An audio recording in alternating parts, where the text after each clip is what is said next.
টুনটুনি ও দুষ্টু বিড়ালের গল্প। এক চাষির বাড়ির বাগানে একটি বড় ফুল গাছ ছিল।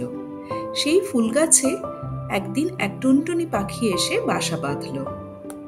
টুনটুনি পাখিটি ছোট্ট ছিল, কিন্তু সে ছিল খুব সাহসী। সে রোজ দিন সকালবেলায় এই গাছ থেকে সেই গাছে উড়ে উড়ে খেলা করত তার বন্ধুদের সঙ্গে। আর সেই চাষি বাড়িতেই একটা দুষ্ট বিড়াল থাকতো।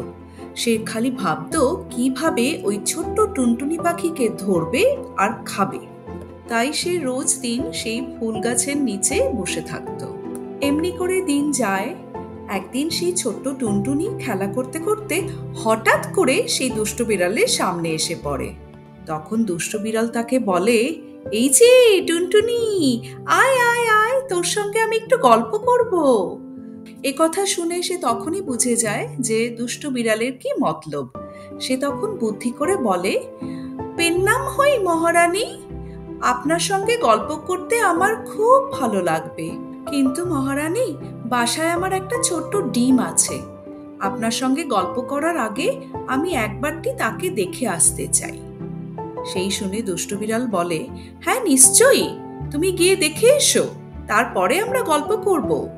আর অমনি ফুরুত করে টুনটুনি পাখি উড়ে গিয়ে সোজা সবচেয়ে উঁচু ডালে, যেখানে তার বাসা রয়েছে, সেখানে গিয়ে বসে। তারপর বলে ওঠে, এই যে দুষ্টু বিড়াল, আমি তো তোমার মতলব বুঝেছি, সেই জন্যেই আমি উড়ে চলে এসেছি বাসায়। তুমি এই উঁচু ডালে আর আসতে পারবে না, আমাকে ধরতেও পারবে না, খেতেও পারবে না। যাও এখান থেকে, পালাও শিগগিরি। এই ছোট্ট টুনটুনি, সে এত চালাক, আমাকে কেমন বোকা বানিয়ে দিল। না, আর এখানে বসে থেকে লাভ নেই, যাই, চলে যাই। এই ভেবে দুষ্ট বিড়াল সেখান থেকে চলে যায়। আর কোনোদিন সে টুনটুনি পাখিকে ধরতে আসেনি।